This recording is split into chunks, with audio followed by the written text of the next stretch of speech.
Hello student, how are you? कैसे हैं आप? मैं हूं आपका अपना मुकेश सर। और बच्चों, आज हम पढ़ने जा रहे हैं कुछ आईएमपी क्वेश्चंस, जैसे कि द्रव स्नेही और द्रव विरोधी कोलाइड। ठीक है।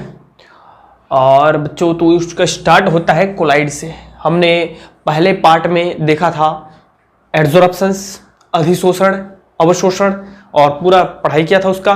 फिर दूसरे में हमने कैटालिसिस पढ़ा। ठीक है, उत्प्रेरण, व्हाट इज उत्प्रेरण और उत्प्रेरक के बारे में ढेर सारी जानकारियां प्राप्त की। और आज पढ़ने जा रहे हैं हम लोग कोलाइड। ठीक है। और कोलाइड के बाद फिर हमारा चैप्टर का हो जाएगा द एंड। थोड़ा बड़ा है ये, मतलब उनसे, ठीक है, अज रिस्पेक्ट, बाकी बहुत बड़ा नहीं है यार। ठीक है। तो कोलाइड, जो कोलाइड क्या होता है? कोलाइड्स, कोलाइड क्या है यार, समझते हैं। वेरी सिंपल है, बहुत बढ़िया है, बहुत मजा आता है, बहुत अच्छा है। ठीक है, सुनते जाना बस ध्यान से। क्या है कोलाइड भाई? कि ये एक स्टेट है, किसी तंत्र की एक अवस्था है। अवस्था जैसे कि ठोस, द्रव, गैस होते हैं, वैसे ही ये क्या है? एक अवस्था है। और कोलाइड वे पदार्थ होते हैं जो जंतु झिल्ली, पार्चमेंट झिल्ली, या हमने पढ़ रखा है अर्धपारगम्य झिल्ली, ठीक है, को पार करके एक जगह से दूसरी जगह नहीं जा पाते, वहां से पार नहीं हो पाते। उस पदार्थ को हम लोग बोलते हैं कोलाइड्स। मुझे लगता है आपको अभी भी समझ में नहीं आया होगा। डेफिनेशन आप ऐसा लिख सकते हैं, ठीक है, कि कोलाइड्स वे पदार्थ होते हैं या वे कण होते हैं जो घुलित अवस्था में पार्चमेंट झिल्ली या जंतु झिल्ली को पार करके एक पार नहीं कर पाते, उसे कोलाइड्स कण कहते हैं। और उस विलयन को कोलाइड विलयन कहते हैं। विलयन मैं बताऊंगा आपको, उस पर थोड़ा धैर्य रखिए, अभी आपको समझ में आ जाएगा बच्चों। कोलाइड जो है, कोलाइड्स जो है वो एक्चुअल में कोला, ठीक है, और आइड्स से लिया गया है। वेयर कोला का अर्थ होता है बच्चों गोंद, गोंद, ठीक है, गम, ठीक है, और आइड्स का मतलब होता है के समान, के समान।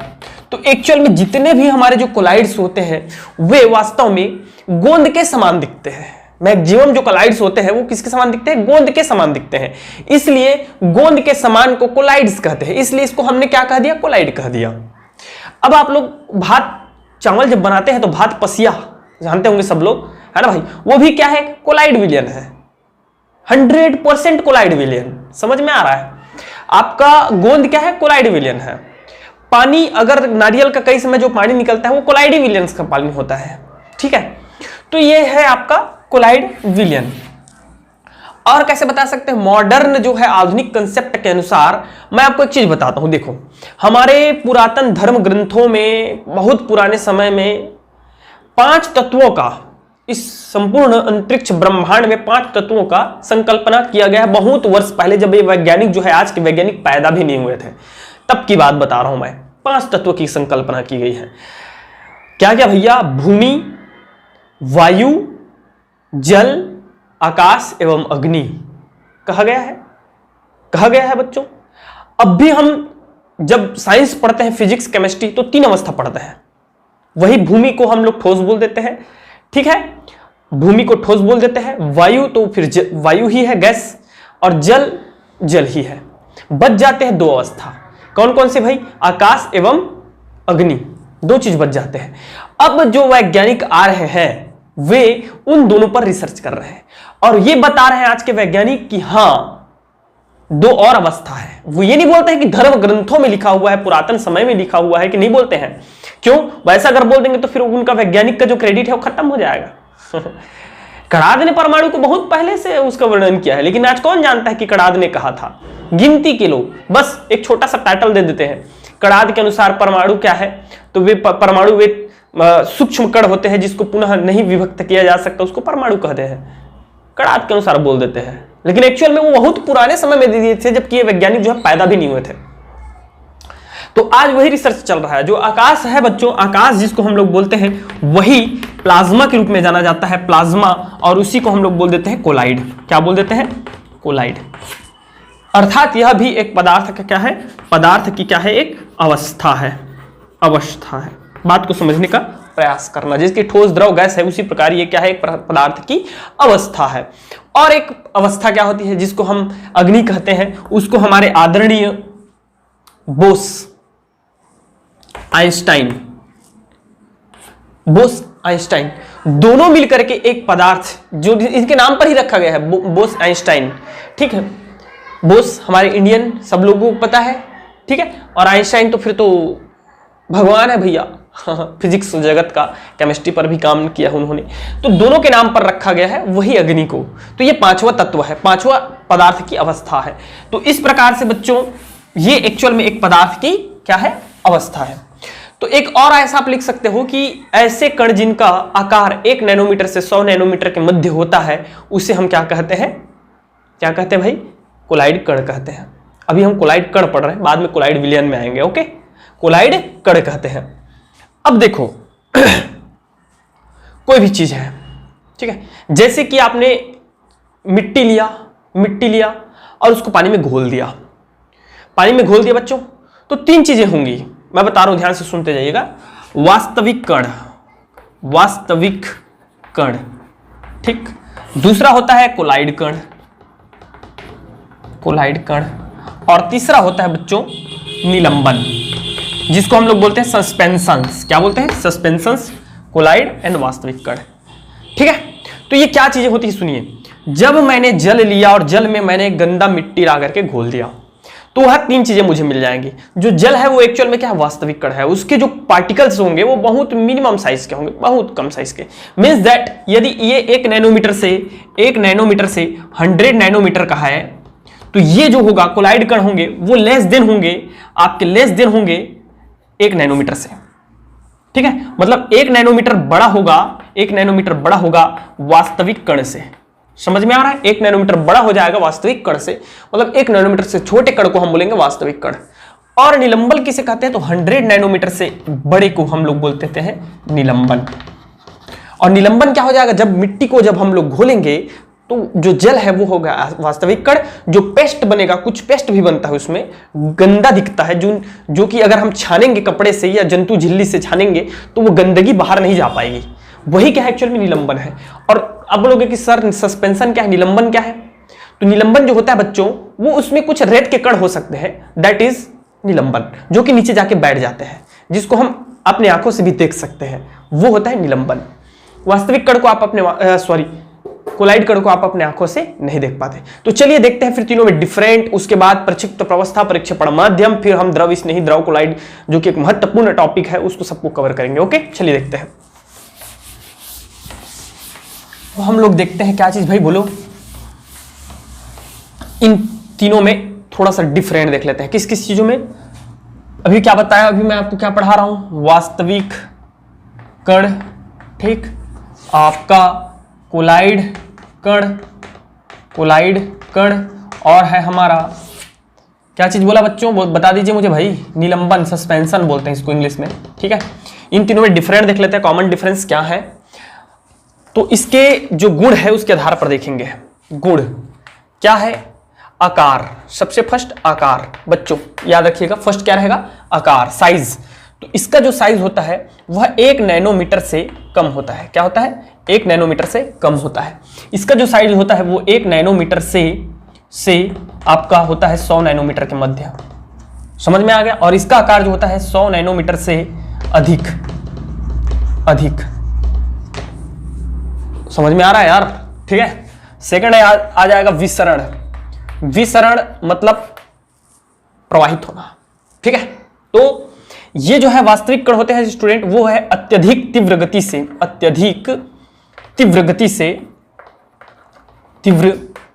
से विसरित होते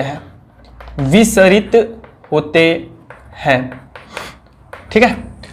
और ये जो है वो इसके अपेक्षा थोड़ा मध्यम गति से होता है, मध्यम गति से, ठीक है। और ये जो है स्टूडेंट अत्यंत मंद गति से विसरित होता है, समझ में आ गया, होता है। याद रहेगा कि नहीं रहेगा। चलिए नेक्स्ट देखते हैं, थर्ड पॉइंट, दृश्यता, दिखता है कि नहीं दिखता है, ये लोग दिखते हैं कि नहीं दिखते हैं, उसको देखते हैं। ये जो है बच्चों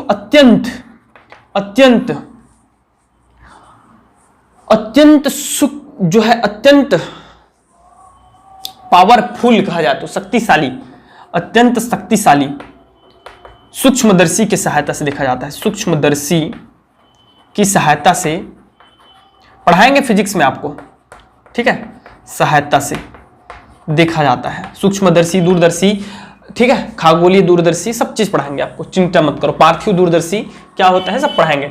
इसको बच्चों खुली आंखों से नहीं देखा जा सकता, खुली आंखों से नहीं देखा जा सकता, नहीं देखा जा सकता, अर्थात इसको हम सूक्ष्मदर्शी से देख सकते हैं, ठीक है। और इसको आप खुली आंखों से देख सकते हैं, खुली आंखों से देख सकते हैं। मैं बताया ना आपको रेत के कण, ठीक है। तो ये तीसरा पॉइंट हो गया। चौथा बच्चों, इसी में चौथा नंबर जो आता है हमारा, ठीक है, क्या क्या हो गया, आकार हो गया, विसरण हो गया, दृश्यता हो गई। नेक्स्ट आता है इनका माध्यम, ठीक है, माध्यम या तंत्र। यह होता है बच्चों समांग माध्यम, समांगी होता है। समांगी मतलब हम इस, अगर समांगी मतलब समझते हो होमोजीनियस, मैं पढ़ा चुका हूं, अभी ज्यादा चर्चा नहीं करेंगे समांगी क्या होता है, ठीक है। ये होता है हमारा विषमांग और ये होता है बच्चों विषमांग, ठीक है। चलिए देखते हैं पांचवा नंबर क्या है। पांचवा नंबर है स्टूडेंट बैठना। क्या है? बैठना। क्या बोल दिए सर? बैठने का मतलब क्या है आपका? बैठने से मतलब ये है डियर स्टूडेंट, जब हम वास्तविक कण, कोलाइड और निलंबन तीनों को एक साथ घोल देते हैं तो ये जो है वास्तविक कण नहीं बैठता, नहीं बैठता, ठीक है। यह भी नहीं बैठता, नहीं बैठता, किंतु ये जो है वो धीरे धीरे बैठ जाता है, धीरे धीरे बैठ जाता है। भाई आपने, मैं बताया ना, कॉमन से एक एग्जांपल दिया ना, मिट्टी लेना, कहीं जहाँ पे थोड़ा सा रेत भी हो उस जगह का मिट्टी लेना और उसको घोल देना। यार समझ में आ जाएगा मेरे भाई, समझ में आ रहा है? चलो ठीक है, तो ये चीज़ आप लोग नोट कर लीजिएगा, ठीक है। देख करके नोट करना है, देख करके नोट कर लो, या सुन करके नोट करना है, सुन करके नोट कर लो भाई। और इसके बाद जो हमारा नेक्स्ट टॉपिक आता है वो है क्या चीज़? प्रक्षिप्त प्रवस्था एवं परिक्षेपण माध्यम। बच्चे कंफ्यूज हो जाते हैं कि क्या बोल रहे हैं सर, प्रक्षिप्त प्रवस्था में प्रक्षेपण माध्यम क्या होता है? प्रक्षिप्त प्रवस्था जिसको हम लोग बोलते हैं डिस्पर्स्ड फेस एंड प्रक्षेपण, परिक्षेपण माध्यम, परिक्षेपण माध्यम। तो परिक्षेपण माध्यम इसको बोलते हैं डिस्पर्जन मीडियम। क्या होता है? आपने विलियन पढ़ा है, पढ़ाया हूं मैं अच्छे से, नहीं पढ़े हो तो जा एक बार प्लेलिस्ट देखना, एकदम बेहतरीन तरीके से फर्स्ट पार्ट देख लो आप, मतलब फर्स्ट पार्ट देख लो विलियन का, उतना में समझ में आ जाएगा। क्या है बच्चों कि जब कोलाइड विलियन बनाया जाता है, कोलाइडी विलियन बनाया जाता है, तो विलियन है मतलब उसमें एक क्या होगा? विलेय होगा और एक विलायक होगा, होगा कि नहीं भाई? तो कोलाइड विलियन में जो विलेय के कण होते हैं उसे ही हम बोलते हैं प्रक्षिप्त प्रवस्था। जो कोलाइड विलियन में कम मात्रा में उपस्थित होता है उसे क्या कहते हैं? प्रक्षिप्त प्रवस्था कहते हैं, ठीक है। और प्रक्षिप्त प्रवस्था जिस माध्यम में घुला रहता है उसको बोलते हैं परिक्षेपण माध्यम, अर्थात विलियन का विलायक को ही हम क्या बोलते हैं? परिक्षेपण माध्यम, परिक्षेपण माध्यम। आप लोग ऐसा लिख लीजिएगा विलियन, ताकि आपको लंबे टाइम तक याद रहे। क्या? विलेय, सॉल्यूट एंड सॉल्वेंट, विलायक, और कुछ नहीं है मेरे भाई, मेरे दोस्त, मेरे यार, मेरे डियर स्टूडेंट्स लोग। क्या है याद रखना? विलायक मतलब परिक्षेपण माध्यम, विलेय मतलब प्रक्षिप्त प्रवस्था, और कुछ नहीं है यहाँ पे। समझ में आ गया? चलिए ठीक है, देखते हैं इसी के आधार पर प्रक्षेपण। अब देखो, अब स्टार्ट हो रहा है हमारा कोलाइडी विलियनों का वर्गीकरण, जिसमें हम पढ़ेंगे अभी द्रव स्नेही और द्रव विरोधी, आज के ही क्लास में पढ़ेंगे, चिंता मत करो, ठीक है। लेकिन उससे पहले परिक्षिप्त प्रवस्था एवं परिक्षेपण माध्यम के आधार पर विलियन का वर्गीकरण, ठीक है बच्चों।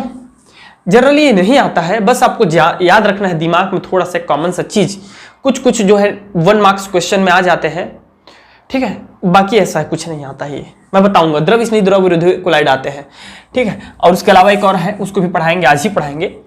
तो इसमें क्या होता है डियर स्टूडेंट, ये देखो, प्रक्षिप्त प्रवस्था, परिक्षेपण माध्यम और उदाहरण, ठीक है। उसका नाम को मैं इधर लिख देता हूं। फर्स्ट नंबर, जब प्रक्षिप्त प्रवस्था आपका द्रव हो और प्रक्षेपण माध्यम ठोस हो। तो द्रव और ठोस, अधिक मात्रा में मतलब ठोस हो और कम मात्रा में द्रव हो, ठीक है। तो इसका उदाहरण होता है जेल। क्या होता है? जेल। आप लोग यूज करते हैं, लड़के लोग सेट वेट जेल लगाते हैं कि नहीं लगाते हैं भाई? जेली खाते होंगे, जेली, ठीक है, कॉमन सा चीज है यार। जेल हो गया, जेली हो गया। तो ये सब क्या है बच्चों? द्रव ठोस का उदाहरण है। इसको बोलते क्या है? बोलते क्या है ये बात है और कुछ नहीं। तो इसको बोलते हैं सॉल, जॉल, ऐसा पढ़ते हैं सॉल, जॉल, ठीक है। सेकंड आता है जब आपका ये जो है द्रव हो और ये हो द्रव। तो द्रव और द्रव का एग्जाम्पल क्या है? द्रव और द्रव का एग्जाम्पल क्या है? जिसमें प्रक्षिप्त प्रवस्था भी द्रव हो, प्रक्षेपण माध्यम भी हमारा क्या हो? द्रव हो। तो ये होता है बच्चों क्रीम हो गया आपका, क्या हो गया? क्रीम हो गया, ठीक है। और दूध में वसा एवं पानी का, वसा प्लस पानी, ठीक है। तो इसको हम लोग बोलते हैं, वो बोलते हैं पायस। क्या बोलते हैं? पायस, इमल्सन। यही सबसे मुख्य है, इमल्सन, पायस। पायसी कारक, विपायसी कारक। हमारा कपड़ा कैसे साफ होता है आज ही पढ़ाएंगे आपको, हो सकता है आज पढ़ाई दें, ठीक है। कपड़े को साफ कैसे करते हैं वो सब हम पढ़ेंगे, तो इसको आप ध्यान में रखिएगा। तीसरा नंबर आता है आपका, देखो ये द्रव होता है और ये हो जाता है ठोस, द्रव एंड गैस। इसको बोलते हैं स्टूडेंट एरोजॉल। क्या बोलते हैं? एरोजॉल, एरोजॉल, ठीक है। और इसका एग्जाम्पल है हमारा एरोजॉल का, क्या है एरोजॉल का एग्जाम्पल भाई बता दो मुझे जल्दी से। और नंबर है हमारा, अच्छा इसका एग्जाम्पल होता है कोहरा। क्या होता है? कोहरा। और लास्ट आता है हमारा सॉल, पायस, एरोजॉल। अच्छा सॉरी यार, एक मिस्टेक हो रहा है, समथिंग छोटा सा, ये जेल है। क्या है? जेल है। सॉल क्या होता है? सॉल में थोड़ा डिफरेंट होता है बच्चों, इसमें होता है ठोस एंड द्रव। क्या होता है? ठोस एंड द्रव। तो ठोस द्रव जिसमें ज्यादा मात्रा में द्रव हो और कम मात्रा में ठोस हो, ऐसा एग्जाम्पल है हमारा पेंट। क्या है? पेंट। तो यहाँ पे हमारा टोटल 8 है, मैं आपको 4 को लिख पा रहा हूं। अगर किसी को और जानना होगा तो आप पुस्तक वगैरह देख सकते हैं, यूज कर सकते हैं। बाकी क्वेश्चन आता नहीं है, इसलिए मैं इसको आपको ज्यादा डीप से नहीं पढ़ा रहा। बस ये चीज इसलिए मैं पढ़ा रहा हूं क्योंकि पायस तो हम पढ़ेंगे, डीप से पढ़ेंगे पायस को। पायसी कारक, विपायसी कारक, जल का द्रव में पायस, द्रव का जल में पायस, पढ़ेंगे इसको, इसलिए इसको ज्यादा पढ़ा दिया मैं, ठीक है। एरोजॉल थोड़ा सा आपका काम आ जाता है, तो ये 1 मार्क्स क्वेश्चन में आ सकता है, इसलिए मैं इसको पढ़ा दिया। अब चलिए देखते हैं दूसरा, द्रव स्नेही द्रव विरोधी। तो ये पहला क्या था स्टूडेंट? अवस्था, माध्यम, प्रक्षेपण माध्यम के अवस्था के आधार पर है, के अवस्था के आधार पर, अवस्था के आधार पर ये वर्गीकरण है, ठीक है।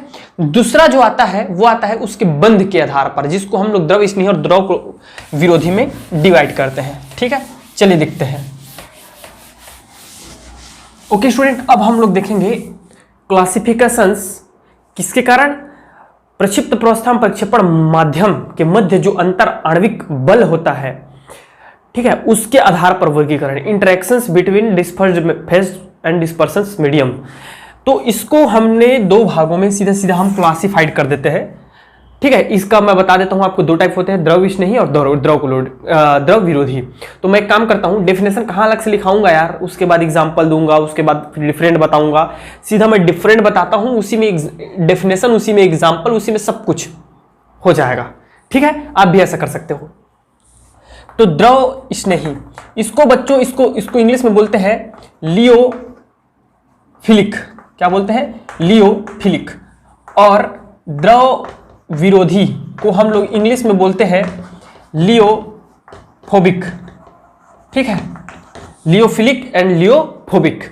तो लियोफिलिक और लियोफोबिक का मतलब क्या होता है ये समझो, और क्या है द्रव स्नेही और द्रव कोलाइड ये भी समझो। एक्चुअल में जो लियोफिलिक है ना, लियोफिलिक, इसका मतलब ही होता है क्या चीज? लिक्विड इसका मतलब होता है बच्चों लिक्विड लवर या लविंग, लिक्विड लविंग। और जो हमारा लियोफोबिक होता है, इसका मतलब होता है क्या चीज, लिक्विड हेटिंग। समझ में आ रहा है? मतलब जो द्रव विरोधी होते हैं उसको liquid I hat you, not पसंद, ठीक है, उसको पसंद ही नहीं है। तो द्रव स्नेही द्रव विरोधी कोलाइड वे कोलाइड होते हैं जिनको जल बिल्कुल भी पसंद नहीं है, और द्रव स्नेही ऐसे कोलाइड होते हैं जिनको जल पसंद होता है। ये तो एकदम कॉमन सी चीज हो गया ये इसके आधार पे, लेकिन ऐसा कुछ डिफिनेशन है नहीं। डिफिनेशन कुछ ऐसा है बच्चों कि ऐसे कोलाइड विलयन जिसमें प्रक्षिप्त प्रवस्था एवं परिक्षेपण माध्यम के मध्य, ठीक है, प्रक्षिप्त प्रवस्था एवं परिक्षेपण माध्यम के मध्य प्रबल आकर्षण बल होता है एवं प्रबल आकर्षण बंध द्वारा जुड़े होते हैं। क्या कहलाते हैं? द्रव स्नेही कहलाते हैं प्रबल आकर्षण बल।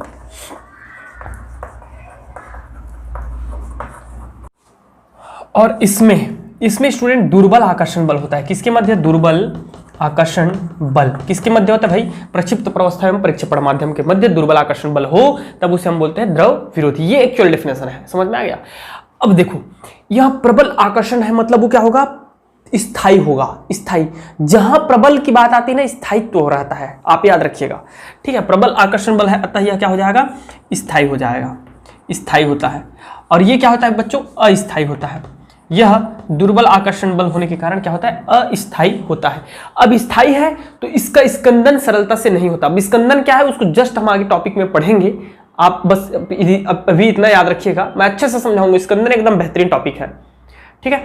तो ये द्रव स्नेही कोलाइड सरलता से स्कंदित नहीं होते क्योंकि ये स्थायी है, ठीक है। और ये इसी से एक टॉपिक आएगा मोस्ट टाइम पे, क्या चीज पता है? रक्षी कोलाइड। वो स्कंदन और ये दोनों को मिला करके वो बनता है, तो उनको हम पढ़ेंगे। सरलता से स्कंदित नहीं होते, ठीक है। जबकि ये जो है बच्चों सरलता से स्कंदित हो जाता है, सरलता से स्कंदित हो जाता है। कितने हो गए? 3, ठीक है। चौथा नंबर कुछ ऐसा है, इसे सरल भौतिक विधियों के द्वारा बनाया जा सकता है। सरल भौतिक विधियों द्वारा बनाया जा सकता है। इसे जटिल रासायनिक विधि द्वारा बनाया जाता है, ठीक है। पांचवा, आप लोग पांचवा लिखो या इसका एग्जाम्पल लिख सकते हो। क्या चीज है इसका एग्जाम्पल? जो होता है बच्चों गोंद, एल्ब्यूमिन, ठीक है, जिलेटिन, ठीक है। ये सब क्या है? इसके एग्जाम्पल्स है। इसके एग्जाम्पल्स क्या है? फेरस हाइड्रोक्साइड, ठीक है। और आपका एग्जाम्पल है AS2S3, ठीक है, आर्सेनिक सल्फाइड और धातुओं के कोलाइड।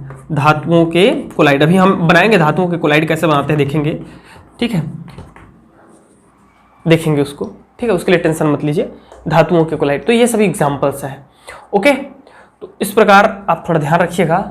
और आज की क्लास में बच्चों एक काम करते हैं, इतना ही कर लेते हैं।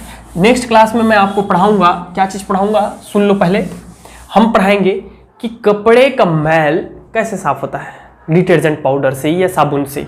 समझ में आ रहा है? कपड़े का मैल कैसे साफ होता है, एक चीज़। दूसरा, उसमें हम लोग एक और टाइप पढ़ेंगे, ठीक है, बहुआण्विक कोलाइड, वृहत आणविक कोलाइड, मिसेल पढ़ेंगे, और कपड़ा कैसे साफ होता है वो पढ़ेंगे। तो आज के लिए बस इतना ही। Thank you very much and best of luck.